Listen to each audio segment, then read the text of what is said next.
Members of the jury, are you agreed upon your verdict? Stop! This man's innocent. You must believe me. I'll tell you who did it. It was...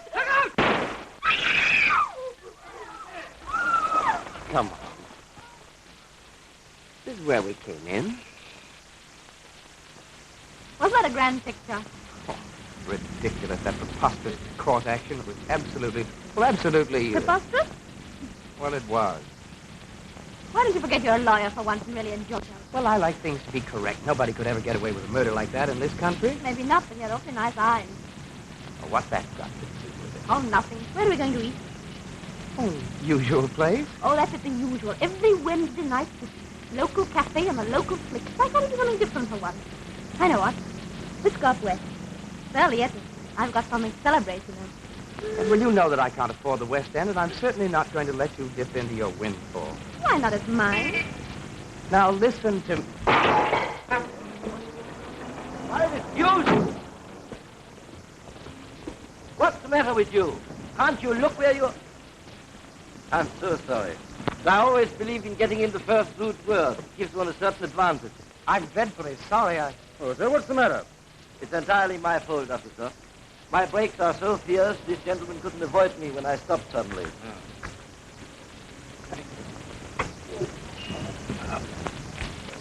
That was awfully nice of you. Yes, it really was. I wasn't paying much attention to my driving. Well, I can hardly blame you for that. Well, may I suggest a drink somewhere as a slight... Excellent suggestion, but this doesn't seem to be a very festive neighborhood, does it? Certainly doesn't. Look here. I was thinking of drifting into the Café Rouleau for something to eat when we bumped into each other. Why not join me? Café Rouleau? Yes. But... Well, you were going to eat somewhere, I presume. Well, yes, of course, but we couldn't. Why not? Well, we'd have to go home and dress. Well, why not? Well, why not?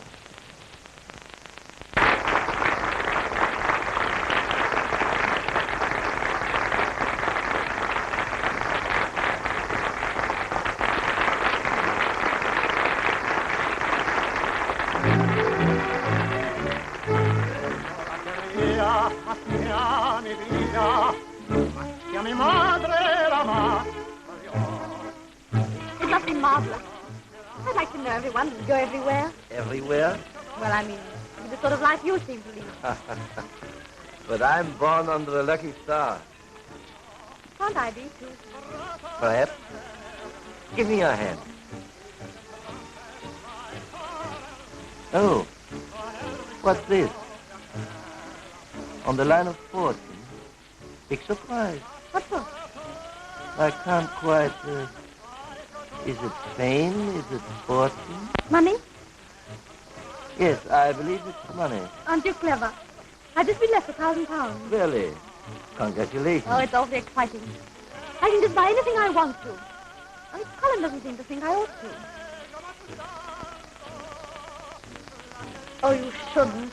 You're too kind. To them, not to you. May I? Thank you.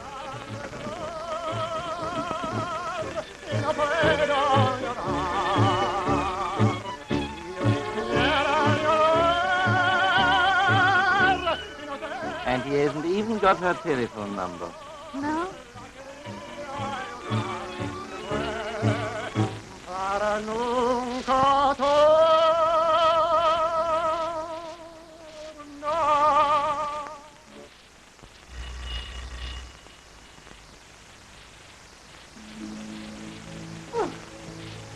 Hello, Betty. Come in, Colin. Oh, don't mind me. Get on with your dressing. Oh, righto.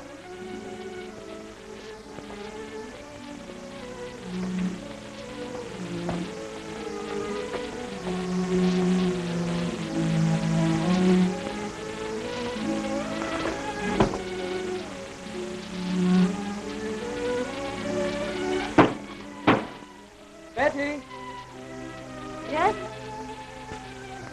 what have you been doing lately? Anything amusing?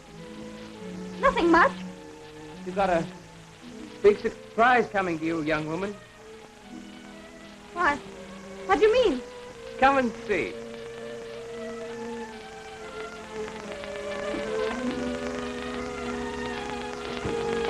Colin.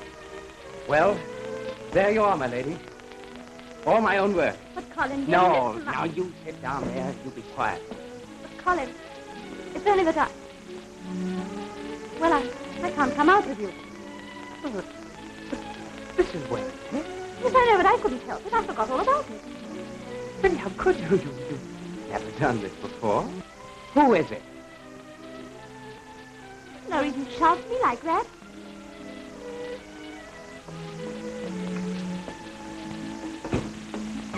Oh, it's Sevilla, isn't it?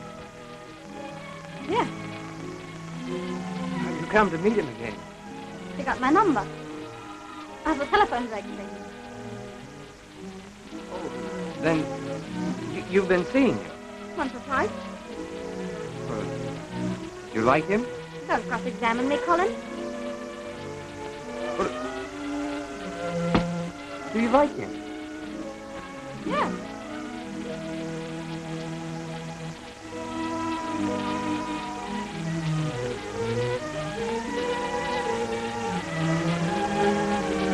Colin, bring me up tomorrow, will you?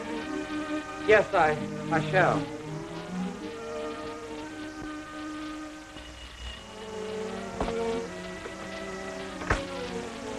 Oh, good evening, Darwin. Good evening.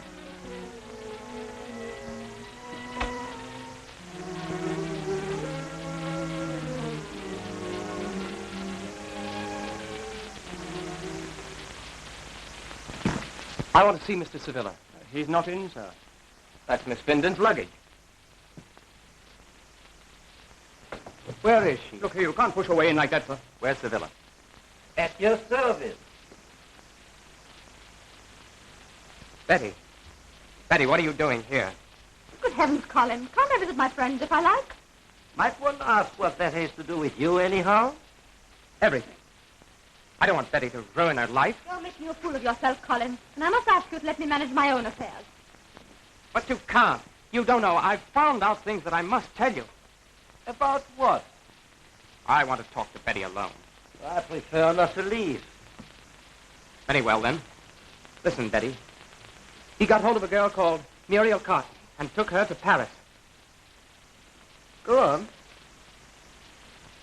After 2 months, Sevilla came back alone. 1 week later, in a cheap little hotel, she shot herself. That's not true. Philip told me how it happened. You're simply jealous. You're willing to believe any lie that might damage Philip. But nothing you can say will make any difference. But that's not all. It's no good. Betty, you don't know what you're doing. Now, my dear Darwin, that's all settled. Betty and I are going to Paris. Have you got your passport? Haven't you? No. Does that mean we can't go to Paris tonight? I'm afraid not, darling. It'll take 2 days. We'll have to wait till Thursday. Once and for all, you're not going to take Betty abroad. Indeed. Might I ask how you stopped me? Colin, you're making a fool of yourself. Now be sensible, my dear chap. Betty and I are free agents. How exactly can you prevent us doing what we want? Short of killing me, of course. I'm beginning to think I'd do even that. Take me away. My poor darling, of course I will. I'll take you to a little hotel where you'll be quite alone and in peace. And we are going to Paris by the 4 o'clock train on Thursday. I'll take her. Betty, let me take you. Now look here. You have upset her enough with your jealousy. I'm not going to have her pestered by you for the next 2 days. If you don't tell me where you're going, I'll follow you and find out. Betty, my dear, reasoning with your friend seems to be a lengthy business. Would you mind going into the drawing room for a minute? Betty, tell me just one thing. Has he persuaded you to take your money out of the bank? You're contemptible.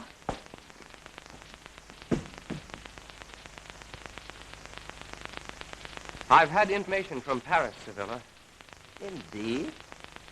I know your whole game. I know all about the girls you fall in love with. They're all young and more or less inexperienced, aren't they? Generally with no relatives around to make inquiries. They all have money, don't they? You make love to them and take them abroad. And come back alone, don't you? I may have had bad luck in my love affairs, but white throat in my teeth. If a girl comes with me to Paris of her own free will, then quarrels and leaves me, is it my fault? And you never have the vaguest idea of what becomes of her. And you don't care either. You have one care, and that's money, and you don't mind how dirty it is. Now, what good does all your information do you? Betty won't believe it. You ought to be in jail. You're quite right. But you're forgetting. It's one thing to suspect and another to prove.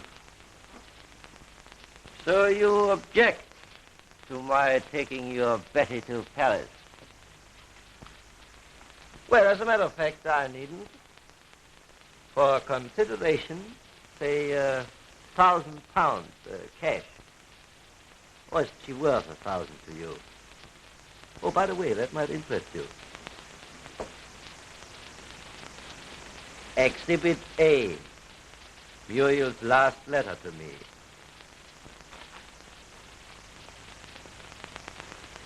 I'd sooner kill you. Of course, you think of yourself, too. No, you couldn't get away with it. Would be so obvious who had done it. Motive? Betty coming up here with a suitcase. Witness? The liftman who brought her up. Your rival, witness, Hunter. The corpse, me. The missing man, you. With no alibi. Open that door. Exhibit B. It's loaded. Take it out. Now, shoot me. It'll stop my going to Paris with Betty by the 4 o'clock train next Thursday. Oh, one moment. Exhibit C is silencer. Allow me. Now, it won't be heard outside the room. You'd have about 20 minutes to get away. But if you had 20 days, everyone would know who'd done it. No, you'd better raise £1,000, because the only way in which you could get away with my murder would be by having an absolutely watertight alibi. If I could think of one, Sevilla.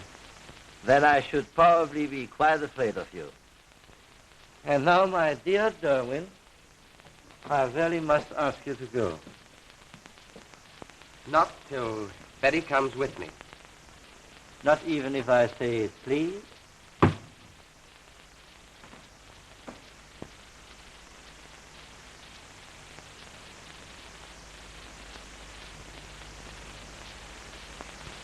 Give me just 5 minutes alone in the room with Betty.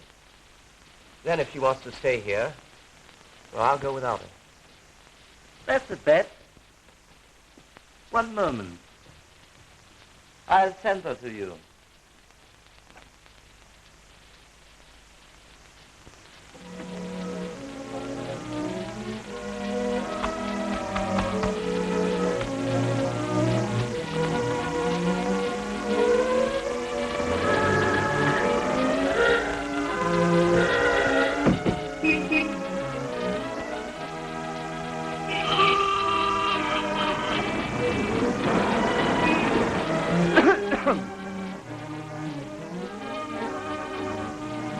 Good day, sir.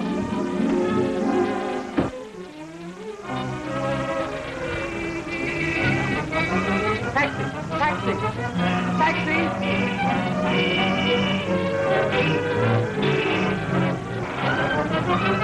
Where to, Captain?